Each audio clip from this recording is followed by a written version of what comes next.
قربانی ہر مسلمان عاقل بالغ مرد پر جس کی ملکیت میں یا تو سونا چاندی نقد رقم مال تجارت بقدر نصاب ہو، یعنی اتنا ہو جس کے ہونے پہ زکوٰۃ فرض ہوتی ہے، وہ جس کی بھی ملکیت میں ہو تو اس پر قربانی واجب ہے۔ اور اگر کسی کی ملکیت میں سونا بھی نہیں ہے، چاندی بھی نہیں ہے، نقد رقم بھی اتنی نہیں ہے، مال تجارت بھی اتنا نہیں ہے کہ جس پہ زکوٰۃ فرض ہوتی ہے، لیکن گھر کے اندر فالتو سامان اتنا ہے کہ اس کی مالیت زکوٰۃ کے نصاب کے برابر یا اس سے زیادہ ہو جاتی ہے، تو اگرچہ اس سامان پر زکوٰۃ فرض نہیں ہوگی لیکن اس کی وجہ سے اس پر قربانی واجب ہو جائے گی۔ اور عام طور پر آپ دیکھتے ہیں گھر میں کچن کے اندر بہت سے برتن، چاہے وہ کراکری کے ہوں، چاہے وہ اسٹیل کے ہوں، چاہے وہ پلاسٹک کے ہوں، بہت سے سیٹ ایسے ہی رکھے رہتے ہیں جو شوکیس کے اندر سجے ہوئے رہتے ہیں، اور شاذ و نادر کبھی وہ استعمال کے لیے نکلتے ہیں، اکثر و بیشتر بس وہ لگے رہتے ہیں جو کبھی کبھی استعمال میں آتے ہیں۔ اگر ان کی مالیت اتنی ہو جائے گی جس کے اوپر زکوٰۃ فرض ہوتی ہے تو ایسی صورت میں قربانی واجب ہو جائے گی۔ اب یہ فالتو سامان تو سب کے گھروں میں ہوتا ہے، اور یہاں تو ایسا سامان بھی اس میں داخل ہے جو بالکل پرانا اور ناکارہ ہو جائے۔ بہت ساری چیزیں گھروں کے اندر گل جاتی ہیں، سڑ جاتی ہیں، تو ان کو اٹھا کر کے ایسے ہی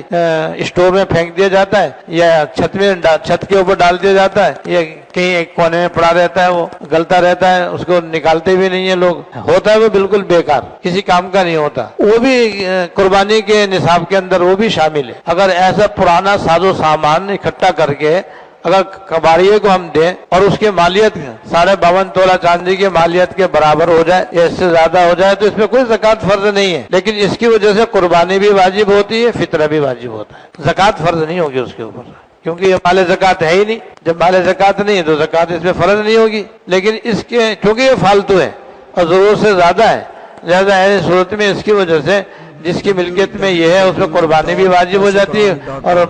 عید الفطر کے اندر فطرہ بھی واجب ہو جاتا ہے۔ لہذا قربانی ہر مسلمان مرد عورت پر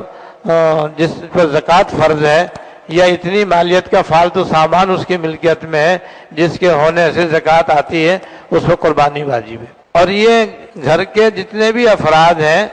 ہر ایک کی الگ الگ ملکیت کا اعتبار ہے۔ زکوٰۃ فرض ہونے میں گھر کے ہر فرد کی الگ الگ ملکیت کا اعتبار ہے۔ باپ کی ملکیت کا الگ اعتبار ہے، ماں کی ملکیت کا الگ اعتبار ہے، بیٹوں اور بیٹیوں کی ملکیت کا الگ الگ اعتبار ہے، شوہر کی ملکیت کا الگ اعتبار ہے، بیوی کی ملکیت کا الگ اعتبار ہے۔ جس کی ملکیت میں 52.5 تولہ چاندی کی مالیت کے برابر نقد رقم ہوگی یا سونا چاندی ہوگا یا زیور ہوگا یا فالتو سامان ہوگا تو ہر ایک پر الگ الگ قربانی واجب ہوگی۔ یہ میں اس لیے کہہ رہا ہوں کہ بعض لوگ یہ سمجھتے ہیں کہ گھر کا سربراہ جو ہے وہ باپ ہے، اس کے 4 بیٹے ہیں، 5 بیٹیاں، 4 بیٹے، چاروں شادی شدہ ہیں، تو 4 اس کی بیویاں ہیں، تو 4 اس کی بہویں ہو گئی،